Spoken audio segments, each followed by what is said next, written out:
Vamos então ao quarto item, manifestações inteligentes.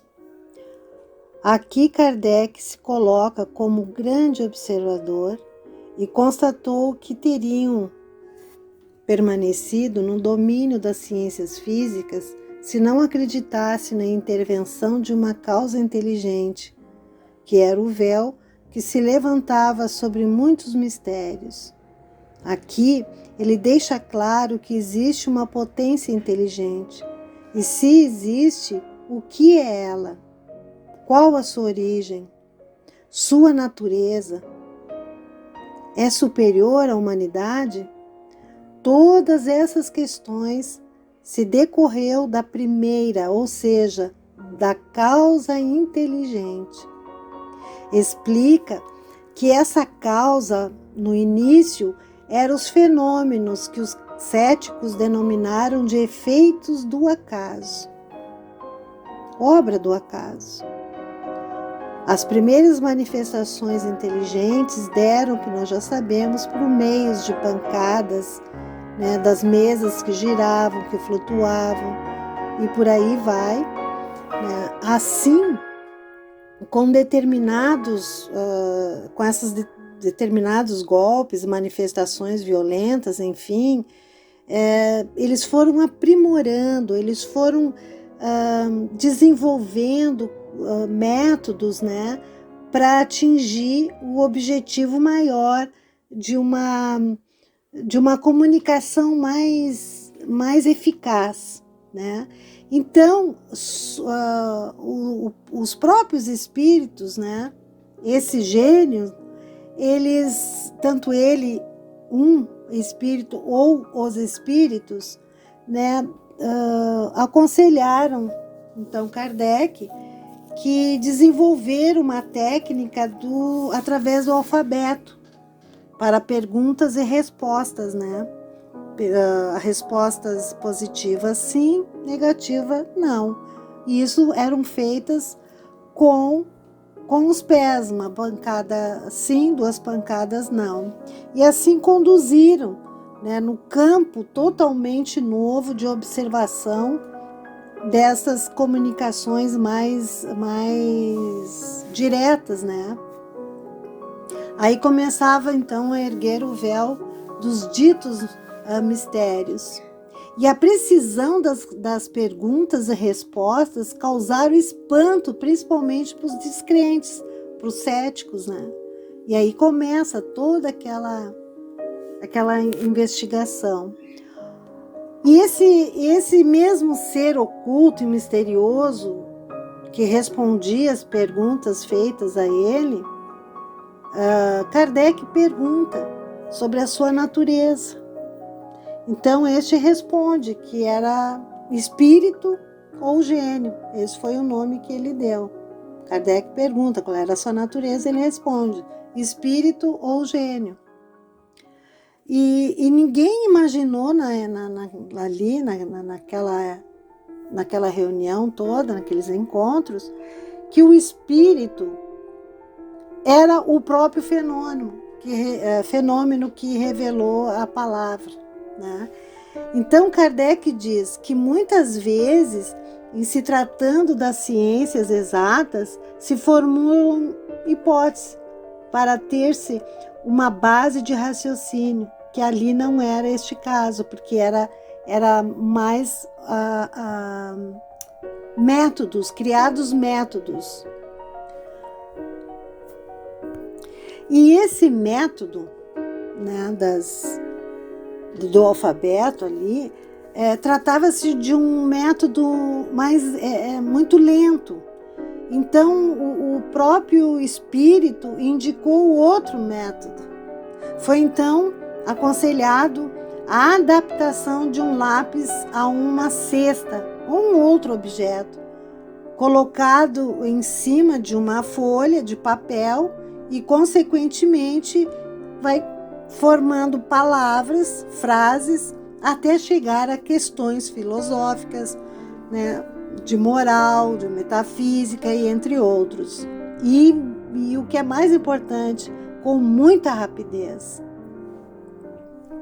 Interessante que esses conselhos dessa nova escrita foram dados simultaneamente na Europa, ou melhor, na América, e até mesmo em outros países, né? E tudo que Kardec fazia, os aconselhamentos que os espíritos davam a Kardec, davam em outros lugares, né? Bem interessante isso, era uma das provas também, né? Porque nós sabemos que médium existe em todos os lugares, né? E em todas as idades, tanto que nós vamos falar aí. Então, segue Kardec. O espírito advertiu, ou os espíritos advertiram Kardec, que pessoas especiais é que poderiam fazer essas comunicações, das quais se designou-se pelo nome de médiuns, e que essas condições que resultam de causas ao mesmo tempo físicas e morais, de todas as idades, de ambos os sexos, de grau de desenvolvimento intelectual, faculdade esta que desenvolve pelo exercício, que seria, né, o exercício da mediunidade, o exercício dessas manifestações que começou por esse método mais eficaz, mais rápido, pela escrita direta. Quinto item: desenvolvimento da psicografia. Aqui o reconhecimento de Kardec que a cesta e a prancheta eram um apêndice da mão, e assim o médium se pôs a escrever diretamente do lápis, escrevia por impulso involuntário, né, e quase que febril. Isto é, o médium ele ficava num transe profundo que ele saía da sua consciência, né? Então, quando os espíritos chegavam, né, faziam o médium escrever diretamente, né, enfim, pegava o lápis e começava a escrever, e de uma velocidade incrível, né?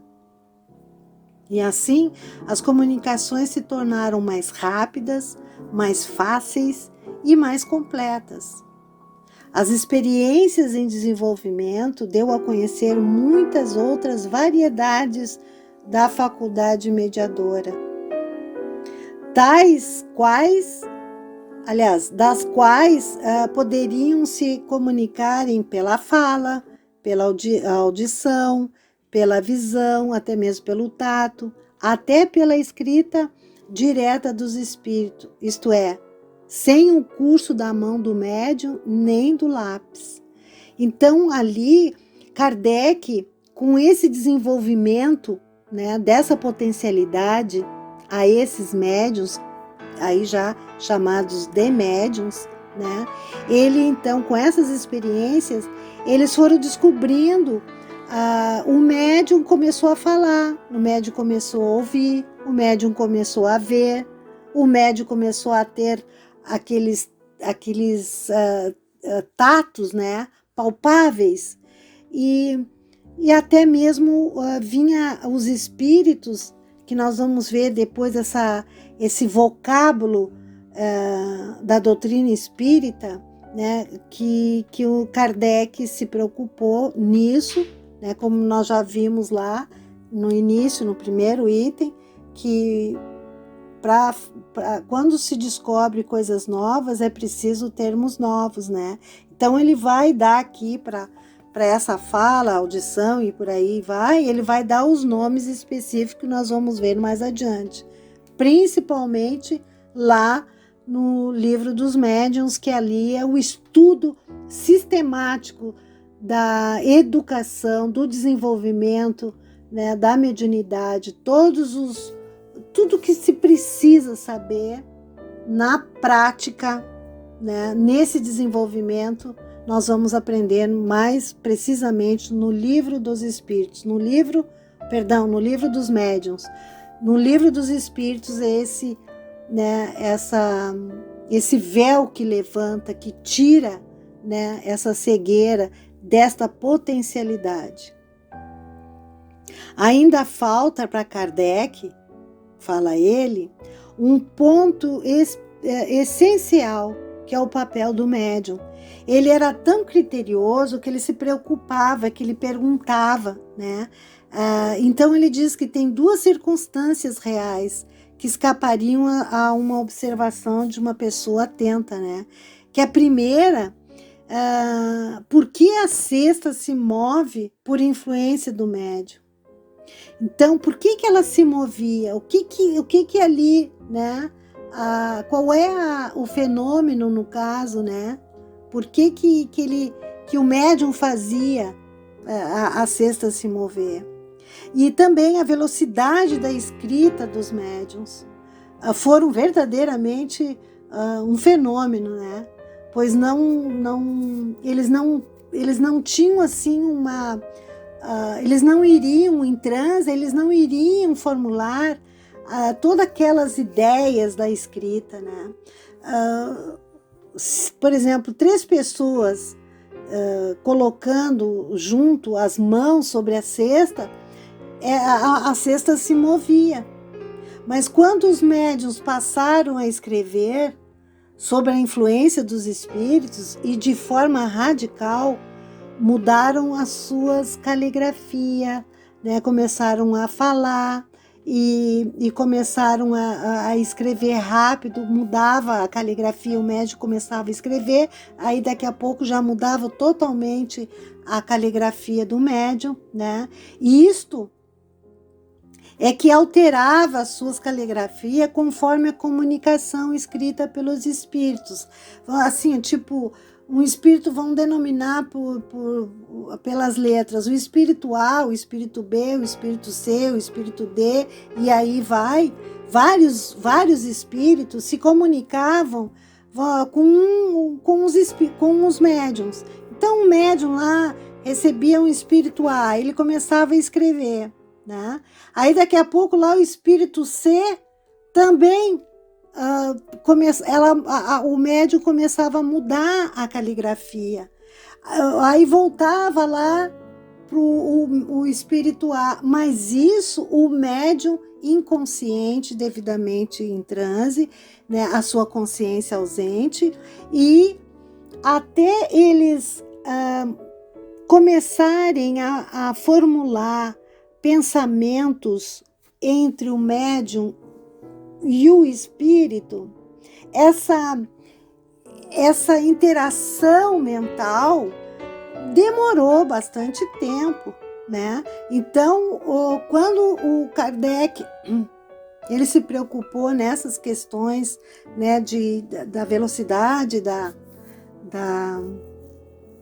escrita dos médiuns, então ele começou, né, a notar, a verificar a mudança de discurso dos espíritos, né? Então o médium ele por aí ele vai mudando toda essa característica da grafia, né, ou da fala.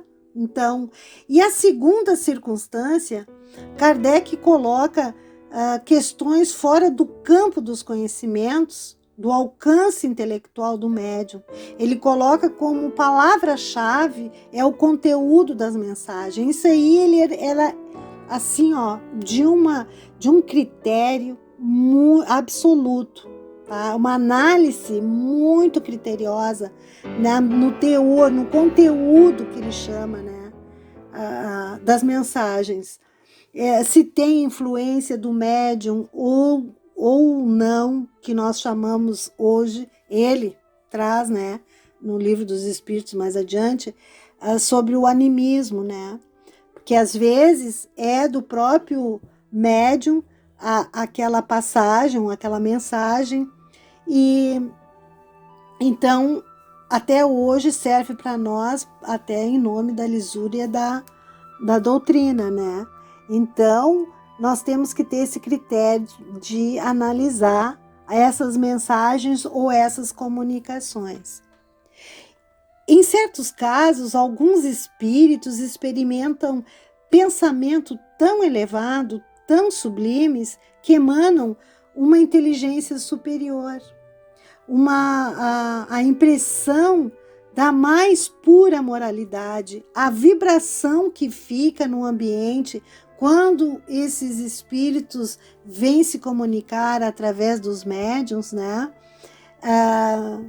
É óbvio que um espírito superior não vai se comunicar com um médium leviano, que deturpa a sua mediunidade no campo, muitas vezes, desvirtuam a sua potencialidade mediúnica em prol, às vezes, de vigarice, né? Que nós sabemos, de dizer que foi um Bezerra de Menezes, que foi um espírito de hierarquia aí, que mandou um recado para a humanidade. Isso tudo nós temos que observar muito bem.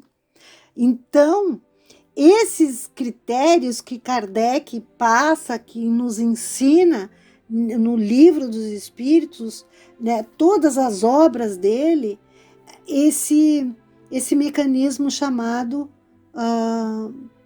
conhecimento, né?